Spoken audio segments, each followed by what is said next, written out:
이 물고기 종을 아시나요? 플레코와 생김새가 비슷하고 무섭고 보기 흉한 물고기입니다.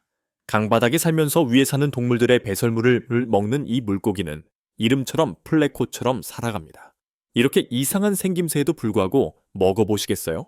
플레코에 대해 더 자세히 알아봐야겠죠? 이 무시무시한 물고기를 한번 키워보시겠어요? 원래 중남미가 원산지인 플레코는 어항 청소용으로 세계 여러 지역으로 수출됩니다. 플레코는 어항 청소에 사용됩니다. 매우 두껍고 날카로운 가죽 덕분에 야생에서는 포식자의 공격을 거의 받지 않습니다. 이 때문에 이 물고기는 가죽 재킷을 입은 물고기라고도 불립니다. 야생에서 살지만 이 물고기는 매우 잘 살아남습니다. 급속한 발전으로 인해 플레코는 중국과 미국에서 해충으로 분류되었습니다. 많은 강과 거대한 호수에 플레코가 서식하고 있으며 다른 어종의 알을 자주 먹어 치웁니다. 매일 수백, 심지어 수만 개의 어란을 먹을 수 있기 때문에 자연환경과 생태계에 심각한 악영향을 미칩니다. 플리우세노즈는 일반적으로 길이가 25에서 30cm이지만 어떤 종은 최대 50cm까지 자랄 수 있습니다. 플레코는 성체가 되면 보통 1에서 2kg 정도 나가지만 4kg에 달하는 매우 큰 물고기도 있습니다. 플레코는 초식동물이지만 식물 표면에 있는 이끼를 먹을 뿐만 아니라 다른 물고기와 먹이를 두고 경쟁하기도 합니다. 일부 지역에서는 상업적 가치가 없기 때문에 플레코를 키우지 않습니다. 사람이나 다른 동물의 위협을 받지 않기 때문에 주로 호수나 늪지대의 야생에서 서식하는 것으로 관찰됩니다. 따라서 플레코 개체수가 증가하고 있습니다. 그렇다면 왜 사람들은 플레코를 먹지 않을까요? 플레코는 생존을 위해 물이 있는 서식지만 있으면 됩니다. 수질 오염도가 높을수록 더 좋아합니다. 사람들은 플레코에 박테리아가 많은 이유가 물로 오염된 환경에서 서식하기 때문이라고 생각합니다. 그래서 사람들은 플레코를 먹지 않습니다. 하지만 물이 부족하면 플레코는 서식지를 잃고 결국 죽게 됩니다. 이는 매우 드문 현상입니다. 물이 부족하면 수천 마리의 플레코가 죽어가는 모습을 볼 수 있습니다. 플레코는 상품으로 키우지 않기 때문에 식용으로 널리 소비되지는 않습니다. 하지만 이 물고기의 맛을 경험하고 싶어 하는 사람들이 많습니다. 1-2kg 정도의 무게에도 불구하고 플레코는 잡혀서 요리로 먹습니다. 하지만 고기에 관해서는 플레코는 주로 뼈, 껍질, 그리고 비늘로 이루어져 있습니다.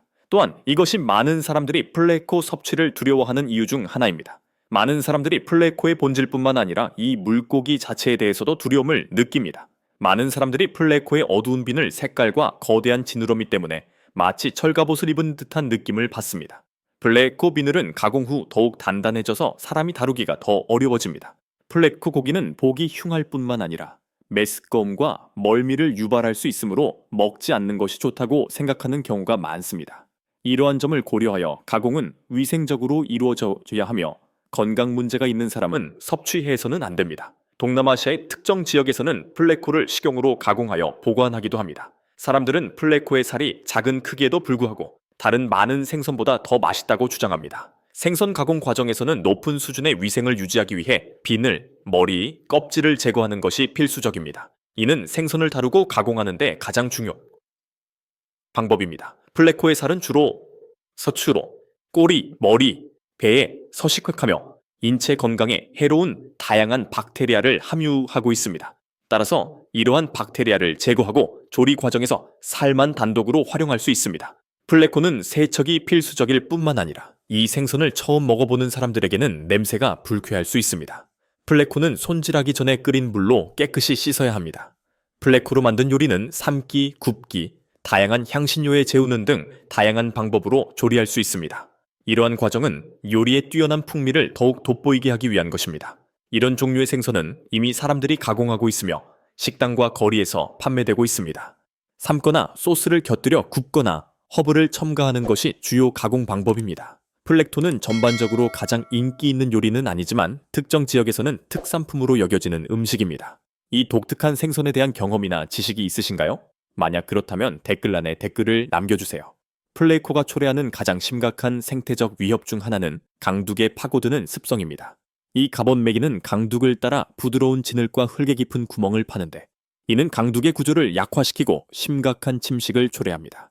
시간이 지남에 따라 이러한 행동은 강둑 전체의 붕괴를 초래하여 수생 서식지를 파괴하고 토착종의 생존을 더욱 어렵게 만듭니다.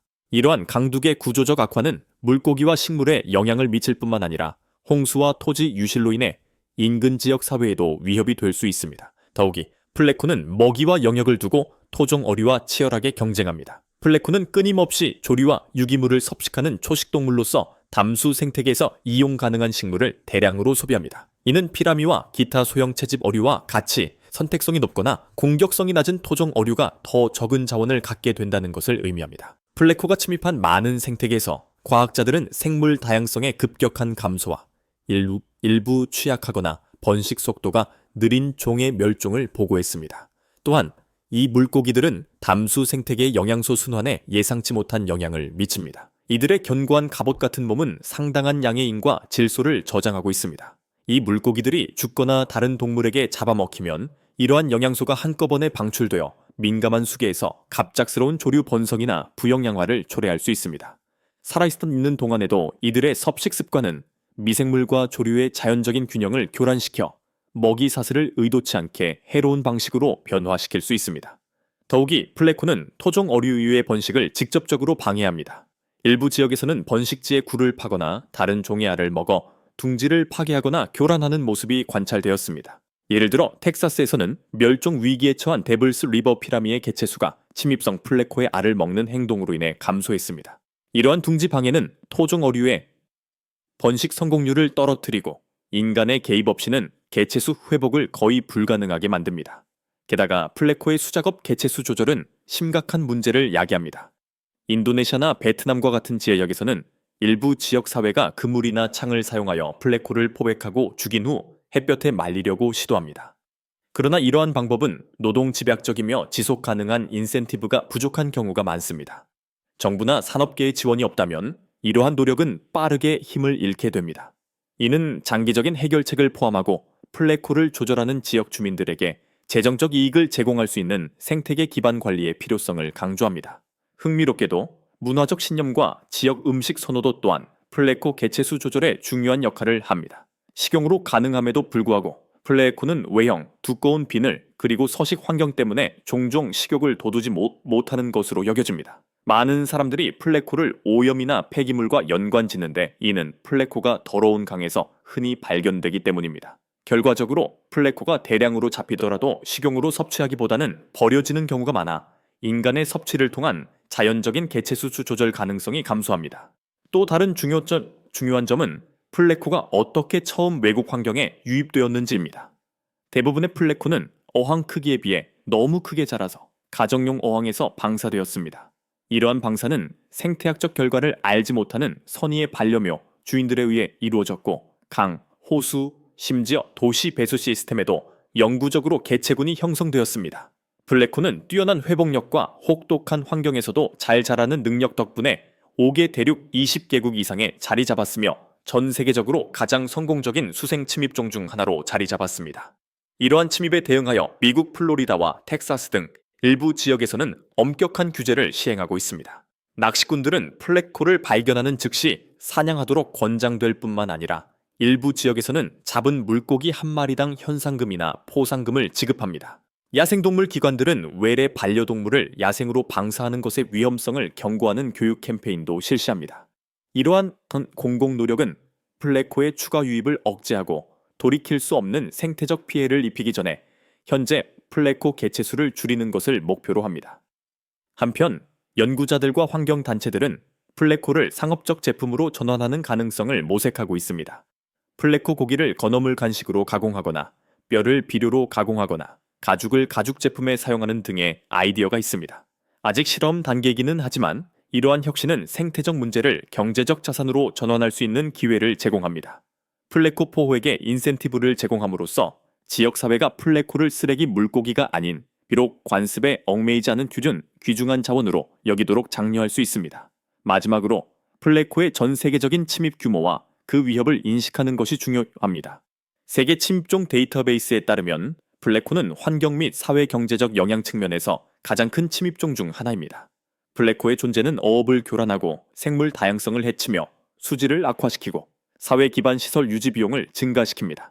정부, 환경보호활동가, 그리고 지역사회의 공동 노력이 없다면 플래코의 확산은 통제되지 않고 계속될 것이며 전 세계 담수 생태계에 더 큰 피해를 입힐 것입니다.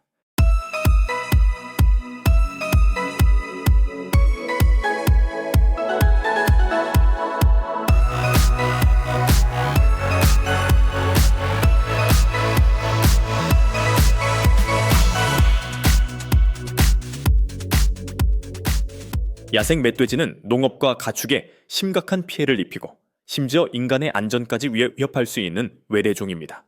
멧돼지의 빠른 번식 주기, 파괴적인 채집 습관, 그리고 공격적인 성격은 생태계와 경제에 미치는 영향을 완화하기 위한 효과적인 방제 전략을 필요로 합니다. 멧돼지 방제를 위한 극단적이면서도 효과적인 전략 중 하나는 헬리콥터를 이용한 사냥입니다. 이 방법은 넓은 시야를 확보하고 넓은 지역을 신속하게 감시할 수 있습니다. 이러한 작전에 참여하기 전에 일반적으로 참여자들은 공중 기동 및 사격 시 능숙성과 안전성을 확보하기 위한 전문 훈련을 받습니다. 공중 사냥 중에는 헬리콥터 소음 때문에 야생 멧돼지가 은신처에서 도망쳐 더 눈에 띄게 되는 경우가 많습니다. 특정 고도에서 멧돼지 제거를 위한 합동 작전이 시작됩니다. 항공기 소음과 총격 소리가 합쳐지면 멧돼지 무리의 방향 감각을 더욱 혼란스럽게 할 수 있습니다. 야생 멧돼지는 고정된 표적이 아니라는 점에 유의해야 합니다. 멧돼지는 빠른 이동, 예측 불가능한 방향 전환, 그리고 울창한 초목 속에 효과적으로 은폐할 수 있습니다. 이러한 특성은 겉보기에는 유리하지만 상공 사격을 어렵게 만듭니다. 닥트인 초원은 시야를 더 확보하여 이러한 지형에서 사냥 효율을 높여줍니다. 대규모 무리가 발견되면 헬리콥터는 일반적으로 속도를 줄여 더욱 정밀한 조준을 가능하게 하고 많은 동물을 한 번에 사살할 수도 있습니다. 공중 사냥은 저고도에서 정확한 사격이 가능하기 때문에 안전하고 효과적인 방법으로 여겨집니다. 항공 사냥의 성공은 조종사와 사수의 협력에 크게 좌우됩니다. 사소한 계산 착오만으로도 야생 멧돼지가 도망칠 수 있습니다. 그러나 항공기의 광범위한 사정거리 때문에 탈출이 어려운 경우가 많습니다. 항공 사격 후 목표 지역에서 수많은 야생 멧돼지가 관찰되는데 이는 멧돼지 개체수가 크게 감소했음을 나타냅니다. 이 방법은 특히 멧돼지 무리 전체를 근절하는 데 효과적입니다. 텍사스와 같은 지역에서 볼 수 있듯이 항공 사냥이 작물 피해를 완화하는 데 효과적이라는 점은 항공 사냥의 지속적인 시행에 중요한 요소입니다. 헬리콥터가 광활한 지역을 감시할 수 있다는 점은 야생 멧돼지가 은신처에서 나타나도록 유도하여 더욱 효과적인 개체수 조절에 기여합니다. 더욱이 야생 멧돼지 밀도가 높아질수록 인간 개체수에 대한 위험도 증가하기 때문에 방제 노력의 중요성이 더욱 커집니다. 헬리콥터의 작전 범위는 개활지 너머로 확장되어 주변 광활한 지역을 포괄하기 때문에 덤불이 무성한 곳에서도 야생 멧돼지가 포획을 피하기 어렵습니다. 일반적으로 2시간 분량의 공중 사냥으로 수십 마리의 야생 멧돼지를 사살할 수 있으며 그중 일부는 회복력이 뛰어나거나 환경에 잘 적응하는 능력 때문에 여러 차례 사살해야 합니다. 사살된 야생 멧돼지의 크기는 이들이 농업 피해에 상당한 기여를 했음을 시사하는 경우가 많습니다. 헬리콥터의 안전과 작전의 성공을 위해서는 항공기의 재고를 완벽하게 확보하는 것이 필수적입니다. 사냥 후 야생 멧돼지 고기의 일부는 지역 가정에 분배되고 일부는 도축장으로 이송되어 가공됩니다. 성공적인 개체수 조절 캠페인 이후 야생 멧돼지는 처음에는 주거 지역에서 물러나 일시적으로 피해가 줄어들 수 있습니다. 그러나 최근 짓밟힌 들판이나 교란된 땅과 같은 징후가 나타나면서 개체수가 다시 증가할 수 있습니다. 적절한 조치를 취하지 않으면 개체수가 급격히 증가하여 더욱 큰 위협이 될 수 있습니다. 따라서 상황 악화를 막기 위해서는 즉각적인 예방 조치를 취하는 것이 매우 중요합니다. 이러한 재등장하는 개체군을 추적하고 관리하기 위해 잘 갖춰진 팀을 구성하여 원정대가 조직되는 경우가 많습니다. 이러한 작전은 바위산과 울창한 삼림지대를 표적으로 삼는 경우가 많으며 이러한 지역에는 새로운 발자국이 남아 야생 멧돼지, 특히 강한 생존 본능을 가진 대형 개체의 존재를 나타냅니다. 지상 기반 사냥팀의 성공률은 잘 훈련된 사냥개를 활용함으로써 크게 향상됩니다. 사냥개는 예리한 후각과 강력한 사냥 본능을 통해 동물을 신속하게 찾아내 추적할 수 있습니다. 사냥개들이 뚜렷하게 짖는 소리는 먹이가 궁지에 몰렸음을 알리는 신호이며 이는 사냥팀에게 중요한 순간을 의미합니다. 멧돼지가 은신처에서 나오면 즉각적인 조치가 취해집니다. 중요한 지점에 정확하게 사격하면 멧돼지를 쓰러뜨릴 수 있습니다. 하지만 멧돼지는 회복력이 뛰어난 표적이 될 수 있습니다. 험난한 지형을 통해 도주하려는 멧돼지가 있다면 팀은 위치를 조정하고 신중하게 멧돼지를 조준합니다. 멧돼지는 번개처럼 빠르게 반응하고 공격을 피하기 위해 방향을 자주 바꾸기 때문에 멧돼지를 제압하는 것은 쉬운 일이 아닙니다. 그럼에도 불구하고 효과적인 전략을 사용하고 숙련된 사격 실력을 발휘한다면 사냥꾼은 목표를 달성하기 위해 사격 방식을 지속적으로 조정할 수 있습니다. 높은 곳에서 관찰하던 중 빠르고 어두운 그림자가 나타났는데 멧돼지가 직접 충돌을 간신히 피하는 것으로 확인되었습니다. 결정적인 방아쇠를 당겼고 총알이 멧돼지에게 명중했습니다. 추격은 인근 언덕까지 이어졌습니다.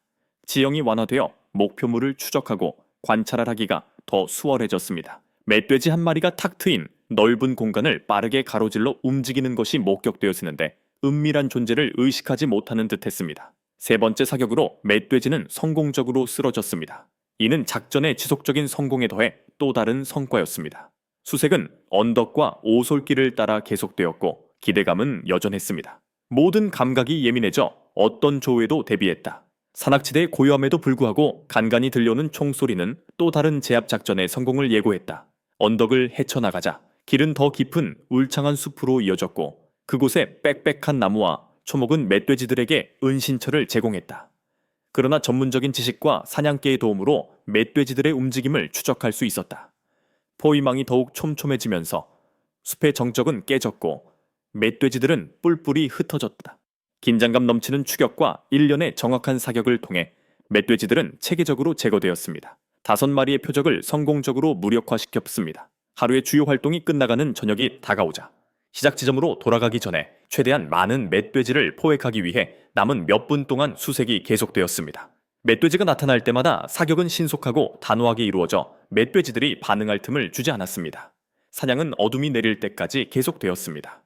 전반적인 결과는 매우 만족스러웠습니다. 이로써 기대 이상의 흥미진진한 사냥의 하루가 마무리되었습니다. 이 경험은 이러한 노력의 흥분과 효과를 강조하기 위해 자주 공유됩니다. 폴란드는 특히 야생 멧돼지 개체수가 풍부하여 전 세계 사냥꾼들의 관심을 끌고 있습니다. 매년 열리는 야생 멧돼지 사냥 대회에는 전 세계 참가자들이 모여듭니다. 이러한 행사는 특히 땅에 눈이 쌓인 추운 겨울철에 스릴 넘치는 도전을 선사합니다. 도시 지역에 야생 멧돼지가 출현하는 것은 주민들에게 심각한 우려사항입니다. 멧돼지는 도로를 가로질러 교통체증을 유발하는 경우가 잦기 때문입니다. 또한 쓰레기통을 뒤져 도시 경관과 잔디밭을 훼손하는 경우도 많습니다. 이에 따라 폴란드 정부는 야생 멧돼지 추적 및 박멸을 장려하기 위한 다양한 조치를 시행하고 있습니다. 사냥꾼을 유치하고 야생 멧돼지 개체수를 관리하기 위해 매년 표적 사냥을 실시하고 있습니다. 이른 아침 사냥꾼들은 숲 밖 지정된 장소에 모입니다. 멧돼지 사냥 규칙이 발표된 후 본격적인 사냥이 시작됩니다. 눈 덮인 숲에 들어서면 멧돼지 떼가 짖는 개소리와 총소리에 뿔뿔이 흩어집니다. 크고 털이 덥수룩한 멧돼지들이 숲속을 헤엄치는 모습이 눈에 띄는데 재빨리 조준하여 여러 발의 총을 쏘는 장면입니다. 먹이를 찾는 동안 멧돼지가 예상치 못하게 나타날 수 있습니다. 아무리 작더라도 눈 덮인 풍경 속에서는 움직임이 느릴 수 있는데 이는 극심한 겨울 추위 때문일 수 있습니다. 무기를 들고 재빨리 조준하면 총격으로 멧돼지를 비교적 쉽게 쓰러뜨릴 수 있습니다. 멧돼지 무리가 덤불에서 나타나면 재빨리 조준을 조정하면 기회를 잡을 수 있습니다. 총소리가 끊임없이 들릴 수도 있습니다. 하지만 멧돼지들이 너무 빨리 움직이면 정확한 목표 지점을 맞추기가 어려울 수 있습니다. 파트너가 교전하여 길을 가로지르는 멧돼지를 쓰러뜨릴 수도 있습니다. 숲 깊숙한 곳에 새로 파낸 흔적이 있으면 근처에 멧돼지가 있다는 것을 알 수 있습니다. 곧이어 멧돼지가 덤불에서 나와 헐벗은 나무에 가려지지 않을 수도 있습니다. 방아쇠를 빠르게 당기면 정확한 사격이 가능해지고 멧돼지는 눈 덮인 땅으로 떨어집니다.